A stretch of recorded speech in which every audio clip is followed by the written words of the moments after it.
Hey, Mike Callahan with Jonathan Kotoshnak, Hey. co-founder of Service Autopilot, up in Rochester, New York for the Service Autopilot regional user group. I've got probably 20, 25 people coming in later today for a live free seminar we're putting on around the country. So keep an eye out. We're coming to different cities around the U.S. and possibly Canada, depending on the demand. So we're opening it up live. If you have any questions, drop them below.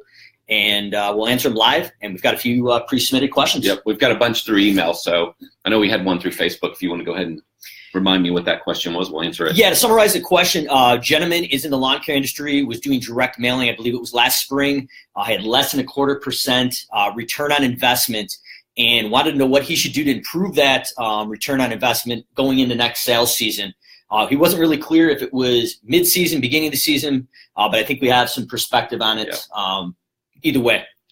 Yeah, so what we found is if you're going to focus your marketing effort, you're going to focus your spend, you want to start with everything online, in my opinion.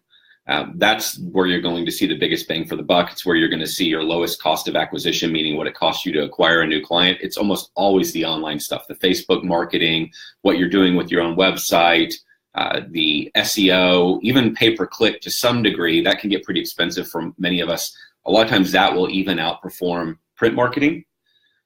And whenever I hear that door hangers didn't work or direct mail doesn't work, it's usually a timing issue, or it's the way that the marketing has been written or the look of the marketing. So we are able to make marketing work, print marketing, meaning offline marketing. We're able to make it work, but it's not very exciting when you do it at the wrong time of year. So what we found is really the window of opportunity on that is if you're in the lawn care world, it's that spring time frame, right when the birds are chirping, the grass is turning green, the leaves are popping, as you'd say. It's like when the homeowner, as a residential example, it's when the homeowner pulls up in the driveway and they open the door and like, oh, spring is here. Like they have that moment. That first week of the season pops up, and exactly. There's that need and that urgency. So we need to strike when there's that sense of urgency, or they call it like a bleeding neck syndrome. We have the Band-Aid to fix that issue. So that's when we need to strike. Exactly. And so if that's the window of opportunity where I see direct mail and door hangers working, I would recommend to the vast majority of people to stay away from the direct mail game until you figured out door hangers and you've tried other forms of marketing. Direct mail gets a lot of people in trouble. It works, but it's more expensive. It's harder to do. And so you have to know what you're doing. So that's not usually the place to start. Door hangers work, but you've got to put them out at the right window of opportunity. If you're putting out your door hangers now for, let's say you're selling mowing and it's October, you're going to get a really, really low response on that because nobody has a sense of urgency, the bleeding neck, as Mike said. And so they don't have any pain where there's this urgency to immediately call you and get started. Yeah, so think about timing. I think the other thing that probably should hit on is it's not a one door hanger or direct mail piece that should be effective. You want to hit this in multiple sessions. So it takes 4 or 5 times for them to actually even recognize and realize the flyer that you're sending out. So we see a lot of people maybe spend, in our case, $25,000, $30,000 in the spring in this direct mail campaign. But the biggest mistake that we made when we first started doing it said, well, let's send out 100,000 of these all at once, one drop. But it's that repetitive follow-up, and we try to alternate the marketing copy. So some may be risk reversal and addressing the actual pain, and then maybe the next marketing piece may be more price-driven because some people are going to look at the actual marketing copy and want to read that, and then some may just be more price-driven. Obviously, we don't want to be the lowest person in the market. We're going to alternate the marketing pieces to address how the consumer digests and actually reads the marketing piece. So I would suggest if you're going to do it, don't spend it all at once, but actually go out and spend it over a 3 to 4 week period. So if you're in the Northeast or you're down south and you have a really cold week and that urgency is stopped, that need, at least we're hitting a repetitive, not all your eggs aren't in one basket. Yeah. If you're getting started with anything print marketing, you don't want to jump in. Like if you heard some guy on YouTube say, oh, you're going to get a 1% return on this, and you're like, oh, and you do the math, you're like, oh, great, I'm going to spend everything I got.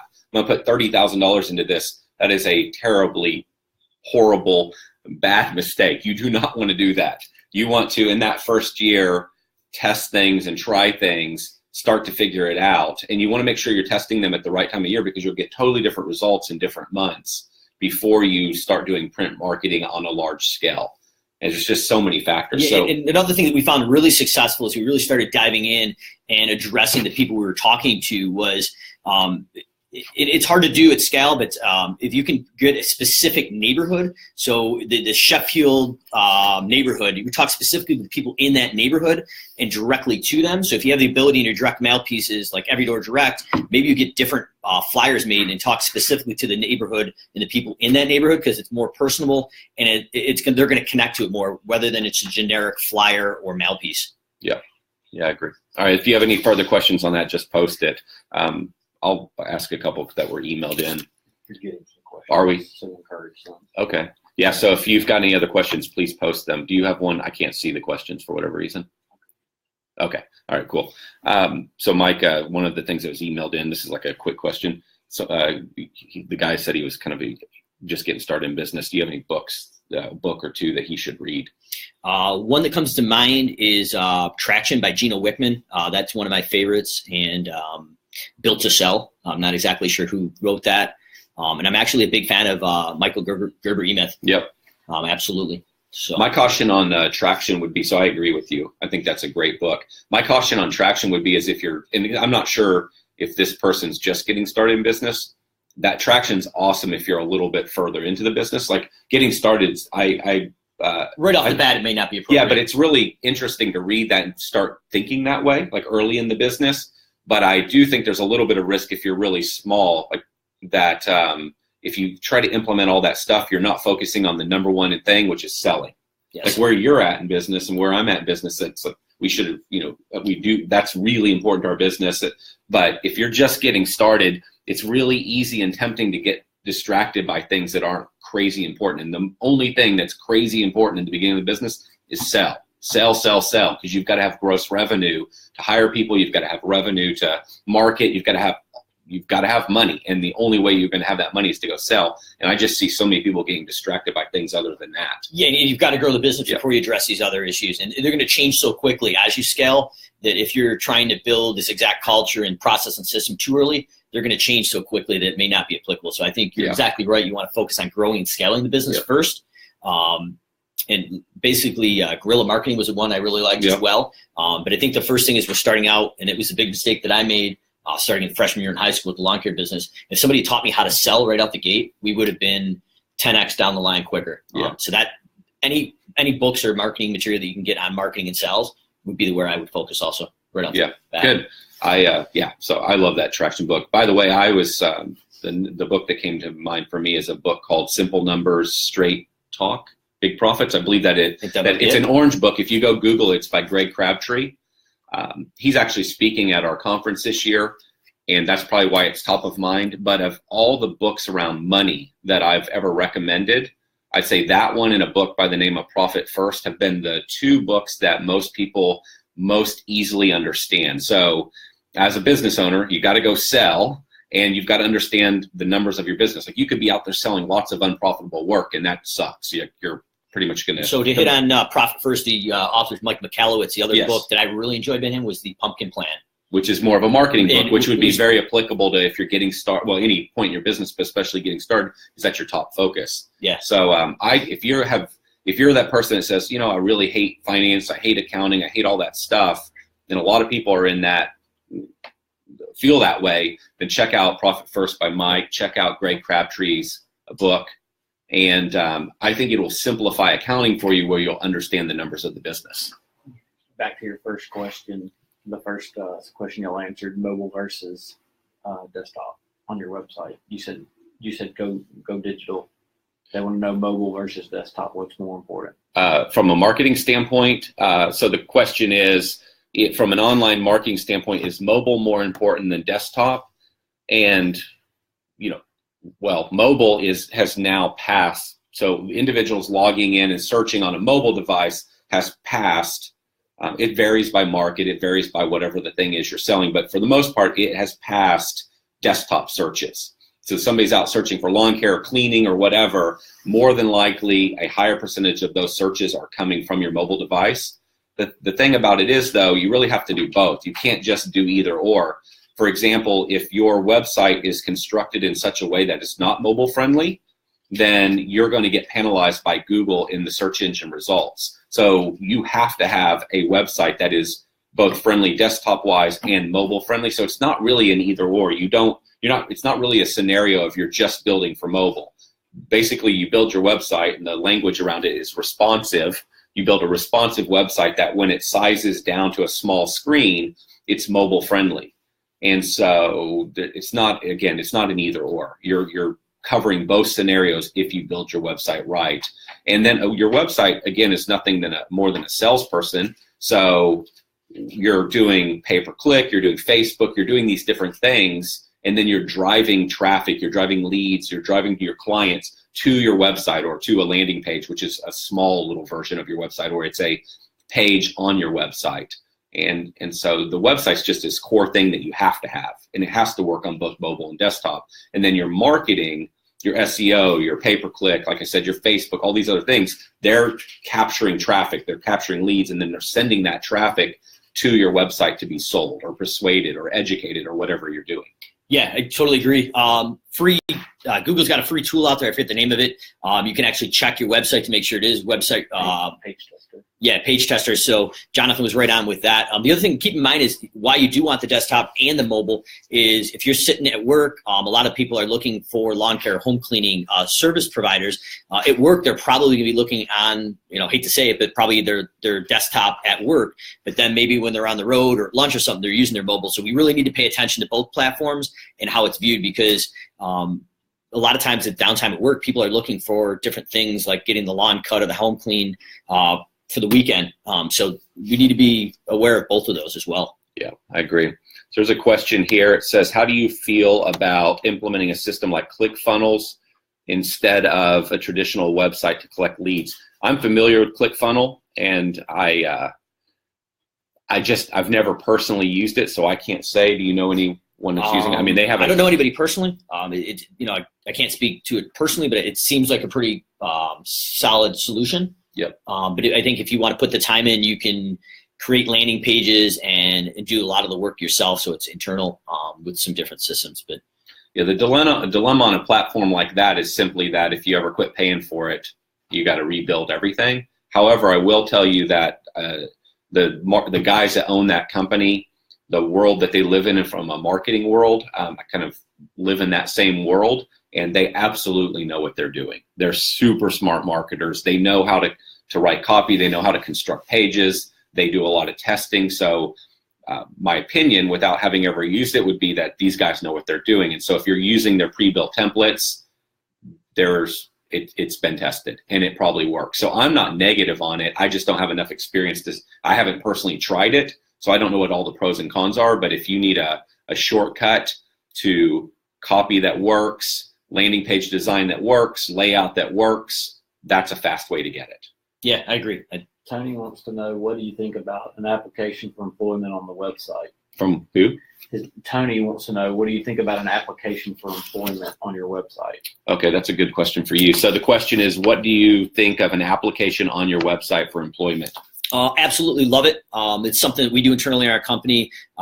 So we also do on the website, as well as I was suggesting creating a landing page, something we build out actually with like Service Autopilot, where we're posting on Indeed and Craigslist, and we're driving online applicants to a hosted application. And I would suggest if you're doing it, make it a two-step process. First reason is obviously in upstate New York and a lot of other states, we talk to people with the high unemployment or the low unemployment, people are trying to work to unemployment. So if we make it a two-step process, a lot of times that it weeds out those people. So we're pre-screening them through the actual online application process, and it allows those applicants at 24 hours, 7 days a week to get a hold of you and fill out that application. So a lot of times your best applicants that you're going to find are going to fill it out on the weekend or after hours because they already have a job. Any other questions? Okay. All right. So we've got a couple. I'll get to those in a moment. Here's an email question. I'll read this one. It's a little bit longer. Most of the email questions are a little bit longer. How far is too far to travel from a mowing job? The way I'm looking at it currently is how long will it take to travel there and back, and how much that would cost me in additional labor, and charge that to the customer on that route. So I believe that what they're saying is they're going to build the cost of the team back to the client. It's going to be built into the job, the cost of the job. I'm not sure how far is too far. If it's 1 hour total both ways, and I have a 2-man crew at $10 an hour, that is $20. Yeah, okay, so there's a lot of stuff layered in here to talk about. So if it's a if a 2-man crew can mow 12 lawns on that trip, I would recover that $20 over the 12 lawns. Basically, the short version is, how do I calculate how far you can travel and still have jobs be profitable? You want to take a stab at that first? Yeah, so the way we handle this internally is basically, let's a comparison to that is, if let's say we're cutting 12 lawns, what we do is go into a mapping feature and literally start from our shop through all the lawns across and then back to the shop. So if there's a total of an hour drive time and we're charging $50 per man hour, let's make it simple math, like a 1-man crew, there's $50 of idle dashboard time that needs to be billed out. So we take the total number of lawns and divide that out into 50, and then there's a certain charge on average for drive time across each one of those accounts. That's how we handle it.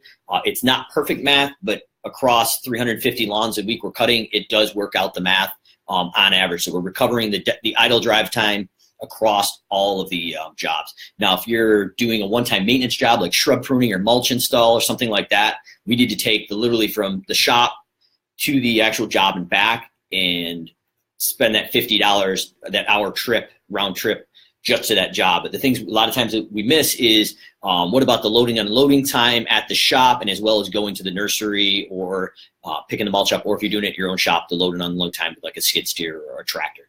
So we need to have a 40,000 square foot overview of the total drive time around, if it's a multiple trip or just a single trip. So I guess really, in my opinion, there's nothing that's too far within reason, long as we can recover the cost of the drive time within reason across the accounts that we're servicing. Yeah, but if you're going out pretty far, you've got to, one of the things that is important, you're talking in terms of recovering the $10 cost of the employee. So you might be thinking in terms of you're paying $10 to the team member, but you've also got what they call labor burden. You've got all these other costs on top of that $10. You've got the cost of use of the vehicle. You've got fuel costs, insurance, all these other things. You can't repairs. just say, I want to recover the $10. It doesn't cost you only $10 for that employee's time to drive to a location. There's all kinds of other things going on. So we find like an industry benchmark is around $33 per man hours per guy. So if that's a 2-man crew, just a conservative number is you really need to be recovering a minimum of $66 for that hour just to break even and cover your costs.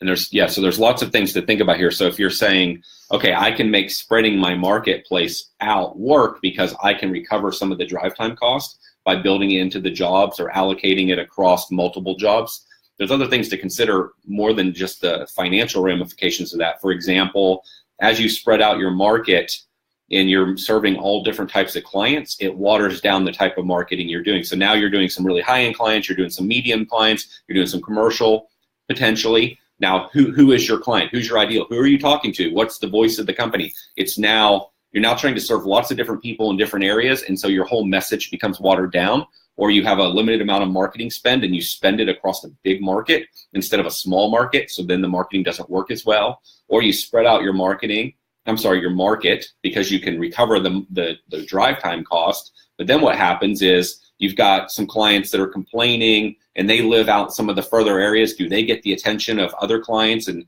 there's like all these downstream things that can go wrong. If you got clients that are now 40 minutes away and you're busy today, do they not get as much attention? And then do they slowly over time start to give you not awesome reviews? Does it start to hurt your reputation? And that stuff may seem like no big deal in terms of maybe you don't react to them as fast as other clients, but it's really important to think about in terms of building your company. If you're about quality and customer service, if you're about a lot of profit, then it's better to serve a smaller market. Even if you can recover the cost to get the truck there, it's better to serve a smaller market because it makes you more focused. It's an easier business to run, and all that stuff it allows you to go faster. So there's watch outs over and above just the money. Yeah, and I think that's part of the reason why City Turf, your lawn care company, was so successful is they went in and dominated each neighborhood and street. We did something similar in our market where we literally just focused our marketing and growth on neighborhoods that we were already in, and then we plotted on a map pinpoints, and then the gaps in between the pinpoints We said, okay, we've got a bunch of customers here and a bunch here, but there's a gap in between these two. Yep. We're going to focus all our marketing sales in between that non-dense area to build density in between. So it's going to be a lot easier to manage. You're going to have your core competencies. And then another thing that we're touching on today is upsells. So if you have a crew that can do 2 different services at the same time, potentially like an upsell for aeration and overseeding, well, maybe we can do a fertilizing application at the same time if that's appropriate. So now we're hitting them not just 2 services, but 3 all in the same visit. Good question. Chris Baker wants to know labor ratio. What is generally acceptable for a lawn, landscape, or irrigation service company? Should the owner's salary be included? He's basically asking what should your labor ratios for a service company be? And I guess our first question would be, is the owner operator actually on the truck, or are they doing general administrative off the truck things? And I guess maybe do you want to hit that first and kind of address at both angles? Well, on that one, in our books, we separate owner pay from what you might call field labor. So we're separating that out and looking at it completely different. To me, the cost of the owner's pay is not included in the percentage of labor overall. That's how we do it. I don't know how you do it the same exact way. Obviously, okay. I'm not on the truck, but I would also suggest, and I'm curious your take on it, is if the owner is part of the time in the field, that portion of their pay needs to be accounted for in the actual billing out the overhead while they're in the field. And one of the questions we had submitted also that I saw earlier was, should the owner of the business be charging for their time while they're in the field doing billable work? Well, quote unquote billable work. My opinion was yes, they absolutely should be billing for their time. And that's going to be part of the overhead. So it kind of hits on it. You mean billing the customer? Yeah. So the gentleman said, if I'm on the truck as the owner with 2 other people, should I actually be billing for my time? Absolutely. You're doing the work. Yeah, for sure. But that kind of goes into that. So if you're on the truck, that's going to go into that overhead while you're on the truck. But generally, as we start to scale the business, if the owner is not on the truck, it's recovered separately. Okay. What was the second part of that question? I feel like we answered just a piece of it. It's should the owner's salary be included? I think what he's asking is does what the owners make, should that be included in your all-in payroll? In your all-in payroll? Like for your labor ratios? Well, it would be covered on your general and administrative costs, so it would be your all-in overall expense. Is that right, Chris? Just asking you on here. Yeah, if you want to expand on that, while you're doing that, I'm going to look at a couple other questions here, and we can come back around to that one. Another one asked, why is Profit First so helpful? Yeah, so, okay, we got the question, why is Profit First so helpful? What's your take on that? Well, a lot of business owners that I talk to at least aren't really interested in dialing into the specifics of their financials, and it's somewhat overwhelming. And in the busy day-to-day operations, I totally understand that. But it gives you a pulse. So basically the overall emphasis of this is to take your profit out immediately and put it in a separate bank account. Take your taxes out and put it in a separate bank account. So all these different things outside of, I believe, working capital, like day-to-day, it stays in the same account. Mm-hmm. But it forces you to see the ebbs and flows of your cash flow before it's too late. So if you're taking your profit out and all these other expenses, if there's no money left in the bank in the week to pay your bills, well, obviously you got to go back and pull it out of this bank account. But it's forcing you to see that you're not making money, or your cash flow receivables are affecting your business. Now, when you've got it all in one big bank account, it can be muddied because you just look at it as like, well, there's money in the bank, so I must be making profit. But maybe your receivables are coming in quicker, but you're still losing money. So you're getting your money before the bills are due. But this forces you to see the ebbs and flows of that cash flow. And I like the fact that Mike Michalowicz forces you, or suggests, to take certain dollar amounts and parts of that profit and put it in a separate bank account where you literally have to walk into the bank and use a withdrawal slip. So it forces you to feel that pain, and you're not attempted to rob Peter to pay Paul, per se. So Chris said that y'all got most of his questions. Okay. What he's generally wanting to know is that in terms of your labor producing the income, what is an industry benchmark? What percentage? Like 40% of your gross revenue should be. Okay. If a crew's producing $100 an hour, what percent of that $100 should be labor? So this is the dilemma that okay. So the question is, what percentage of revenue is a maybe an industry benchmark or a commonly accepted percent of revenue? What percentage of your revenue is acceptable for labor to be? So as an example, maybe you'd say 40% of my gross revenue is labor, meaning field labor doing the work. So for every dollar I make, 40 cents of that is getting paid out to the team to do the work out in the field. He's asking about general labor, not administrative labor. Okay, yeah. So on general labor, I see everything from in the 30% range to some guys running over 50%. That doesn't mean if you're over 50%, that's good. That's just, I see that range. And within that range, there's a couple. This is why it's one of those it depends question answers. So what are you doing? If it's fertilization weed control, then labor's really low as compared to, say, if it's maintenance and mowing. Then your labor percentage, the labor percentage of each dollar earned is much higher. Then there's another factor within that, and that is, are we doing small lawns? So like, for example, in my world, we predominantly do small lawns with 21-inch mowers. And so our labor percentage is higher than a company that might be running 261-inch riders out on a property. Their labor cost is lower, their equipment cost is higher. Or you've got a guy, so there's factors. So some of your labor cost could be offset by the use of more productive or bigger equipment. And so that will bring down labor cost, but that doesn't necessarily mean that company's more profitable because they have higher equipment costs. And so whenever you're utilizing equipment, you're just trading labor costs for equipment costs to some degree. And so if you're doing landscape, you'll see a totally different percentage. So if I tell you what our percentage is, then it could completely, it doesn't necessarily mean that you would apply it or you hold yourself accountable to that number, or it really doesn't give you much of a guide because you have to know all the details about our setup, how close our properties are, and also you'll see this number drive down over time. If you spread out your market, I know you're trying to say something. If you spread out your market, then you have a lot higher labor costs because that's drive time. If you're inefficient in the morning on how you fuel the trucks or how you load and unload, your labor is going to be higher. And I could say, well, my labor cost is 40%. And yours is 40% as well, and you're like, hey, I'm doing a good job. And reality might be based on your service mix and the kind of equipment you're using, it should really be 35. You're just inefficient on load and unload. You're inefficient on fueling. You have too much drive time between properties. So you might feel comfortable if we have the same number, and in fact, you're still underperforming because of all those factors I described. Yeah, and this is where it gets dangerous. And where I did want to hop in is we see a lot of people, industry benchmarks are great. But at the end of the day, it's your numbers. So a system that I would suggest we use internally, curious your thoughts on as well, is we use a MORS system. It's a multiple overhead recovery system. And what that does is it allows you to track your labor, your equipment, and your general administrative costs. So that goes into, if the owner is off the truck, you would fall into the general administrative costs. But by doing this, you have a sound understanding of your specific costs. So if a job is more labor heavy or more equipment heavy, you can basically when certain jobs are going to be more profitable. By knowing those numbers, it doesn't matter what the industry benchmark is because you know your particular cost. And back to Jonathan's point, if he's using a 21-inch push mower where I'm using a couple 60-inch Zs for larger properties, his overhead recovery rate is going to be significantly different for labor versus my equipment, and vice versa. So that's the dangerous part about it. So I would take a look at it.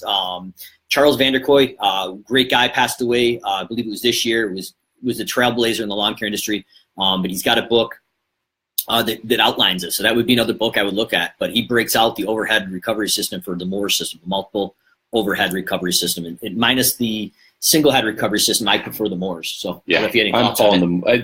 There's debates over this, and consultants argue about which is better. I tend to fall in the MORS camp. CLC Landscaping wants to know, going back to marketing, do you think the content of the flyer is more important than the actual look of the flyer? Yes. 100%. All right. Are your crew, this is for you, Jonathan, are your crew standing all day on using 21-inch push mowers? How many guys are you using on those crews? Is it hard finding people who will work with 21-inch mowers versus 60-inch sit-downs? Yeah, so they're standing and walking all day, and everybody's hard to find right now in the business. So yeah, they're hard to find, but everything's hard to find. Yeah. I feel like I missed the part of that. They want to know, so your guys are walking. Yeah, they're walking all day. Do you find it easier to hire guys that will use a 60-inch sit down versus a 21 push? I would assume it's easier to find those guys, but we're so focused on the type of business, like who our ideal client is, and we know the ideal property type, and so it requires a 21-inch mower. That's the best model in our opinion. So we're not out there looking for lots of guys to ride on Ryder. So I don't know the difference in terms of which one's easier to find. I just know that we can find them, and there's a lot of guys out there that will do the work, and they'll walk behind a 21-inch mower for 10 hours a day. And to the question of crew size, we run 3-man crews, but again, if I was starting over, knowing what I now know, I'd start with 2-man crews. We can make 3-man crews work, but we're doing more and more 2-man crew setups. But again, that's one of those it depends questions as well. But where we're at right now, we're a mix of 2-man crews and 3-man crews. If I was starting from scratch, I'd start with 2-man crews on the small residential. Yeah, I think maybe it seems like the hesitation, and this is something that we wanted to do in our market, is shift to those walk-behind mowers. But Jonathan did the homework. He found his ideal client that worked with that in that model. Our market just doesn't time with it. But I don't think I would look at it as a bad thing to go find guys using these push mowers, because on the business side of it, it's got to be a lot easier to train these guys on a push mower than it is a zero turn. I hadn't really thought about it as being a problem. I haven't ran the company in 7 years, so it's not something I deal with. Nobody ever brings it up. I haven't heard anything about it, so I'm possibly just a bit out of the loop. But in the first 5 years when I was heavily involved in the company, I don't really remember it to be a significant issue. Maybe it's my market and the labor that's available to us. It wasn't a big issue. Yeah, I could see it as a concern. I mean, in our market, if we shifted, but if that's all you've known, I guess then that might be all right. Yeah, I mean, I remember because I started in commercial, and I can find just as many lazy guys sitting on a mower that are still inefficient with the riding lawn mowers as I can guys that have to walk behind the mower. So you still got a problem. I mean, it's still challenging. You still got to find the right person. We got a bunch of questions here. Let me run through some of these real quick. Yeah, absolutely. So a question is, I'm thinking about going to SA4. I currently do not have SA. In your opinion, would it be worth the investment to come to the conference? Yes, for sure. The reason for that is you're not going to come to so basically for almost every hour of the conference over the 2.5, 3 days, you have an option to go to two different directions. So for every hour, you've got a choice of going to hear about this subject, learn about this thing, or go to a different one, and you could pick which one you want to go to.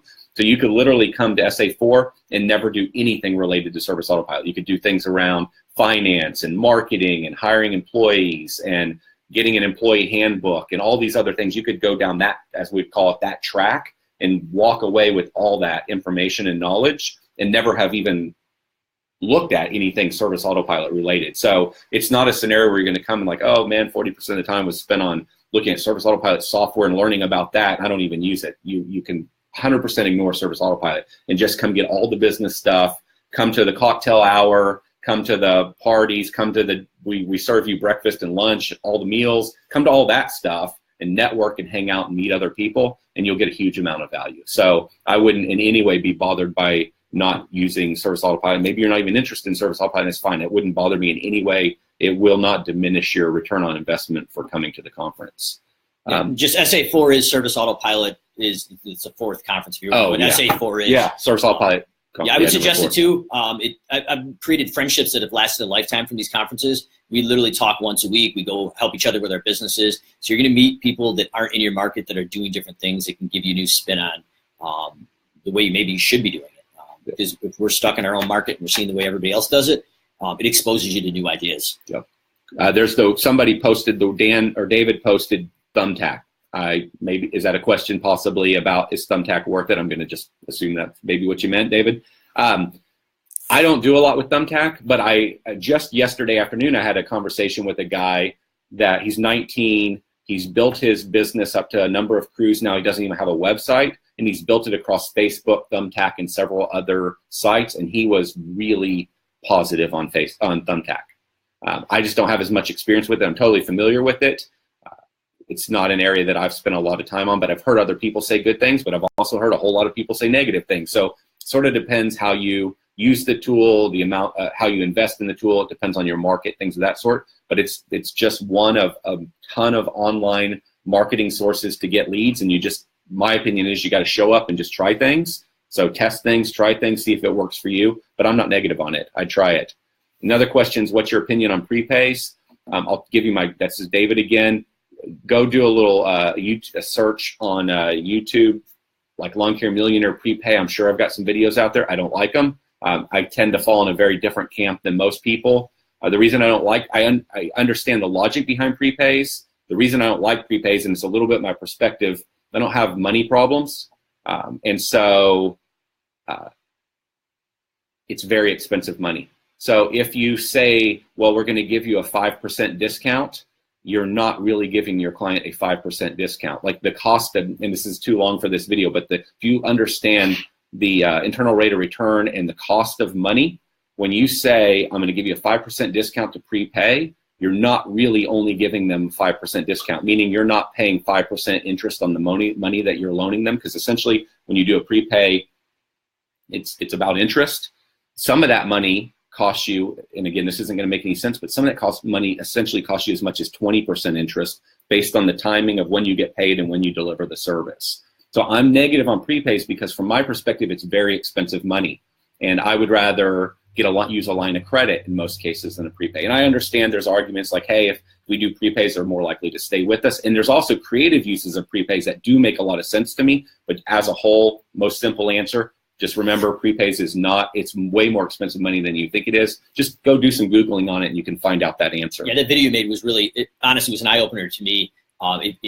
Versus a prepay, I would suggest don't worry about credit card charges. Yes. Process credit cards the week of service, or even if you're going to do it monthly, because don't worry about the credit card charge. It's worth every penny because it's going to create consistent cash flow. So instead of prepay, I would look at processing credit cards. I would too, and that's what we did. And I've worked. I mean, ServiceAuto has like 3,000 customer members. We've got 100 companies and academy. And the reason I tell you that is I get to talk to all these, and I have friends that don't use Service Autopilot that are in the industry or in other industries, and I get to talk to so many people. It's like, it's always the same thing. Like why are you not growing? Why have you hit a roadblock? Why can't you get bigger? Well, we don't have any money to hire people. We don't have any money to do this. We don't have any money to do that. Really, it's not always just about not having enough money. The problem is it's a cash flow problem. So I'm sure I've said this elsewhere. Let's say that right now your accounts receivable is $30,000. That money is on loan. You're loaning that $30,000 that your customers owe you right now. You're loaning it to them for free. It's your money. It's out there in the marketplace on loan free to all these people.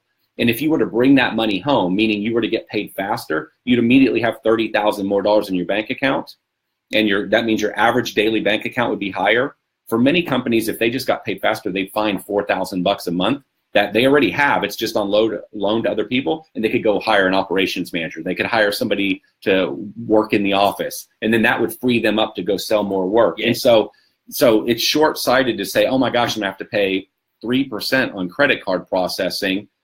It's like, okay, so great, you save 3%, but you never get past $500,000 in revenue. You never get past $1 million in revenue because your bottleneck is you don't have enough money to go hire people to take stuff off your plate. That analogy is give somebody else your hat, let them do that activity so you get freed up to take the company to the next level. If you look at the industries like lawn care and cleaning, it's like there's a wall, and maintenance is somewhere between $350,000 and $500,000. There's a wall. The majority industry bumps up against it. They never get past it. One of the biggest reasons is they don't have money. So get paid faster, get your money back so you can go hire people to break through that bottleneck.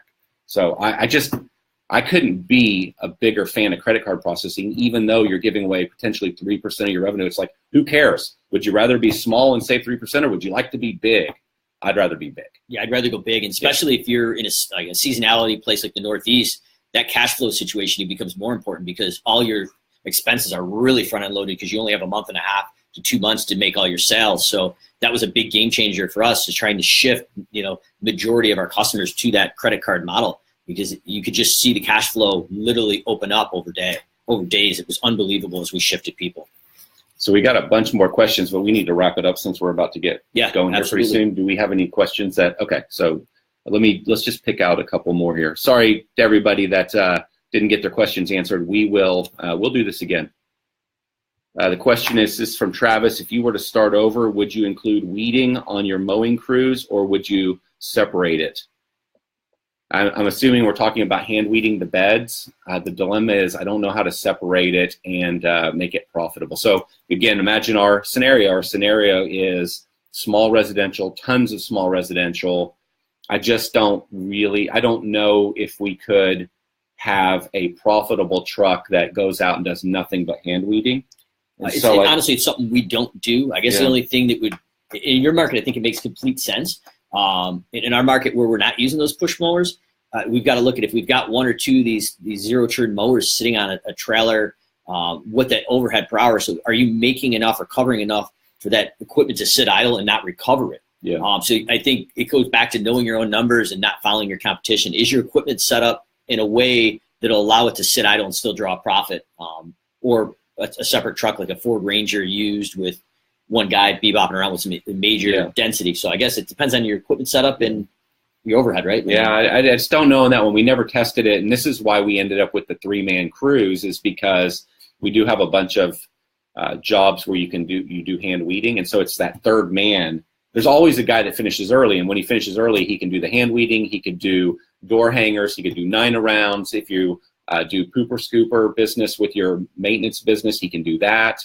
And so there's that third man. You can make them productive by having some of these small activities that you perform for the client that are hard to justify to roll the truck. Because whenever you're rolling the truck, a lot of the cost of the service, if it's a small ticket item like pooper scooper business, a lot of that cost is just rolling the truck, getting the truck to the property. And so by having a third man on the crew, if you sell those types of services back into the client, you can make those services extremely profitable. So I still like them attached to the mowing crew, but again, I'd have to test it. I'd have to talk to our team at City Turf to see what they think. But from my perspective, I'm probably more inclined to like it when we're running a 3-man crew versus a 2-man crew. And I'm usually a big proponent against 3-man crews, but in that scenario, it makes perfect sense, and you're recovering that extra dashboard time. So as you're setting those services up, that's something to take in mind. Like, well, if I have a 3-man crew, which I think is a perfect example, that makes complete sense. So I'm a fan of a 3-man crew in that scenario, and I've been pretty public that I don't like 3-man crews. But in that scenario, that makes complete sense. Yeah, that's why we've done it.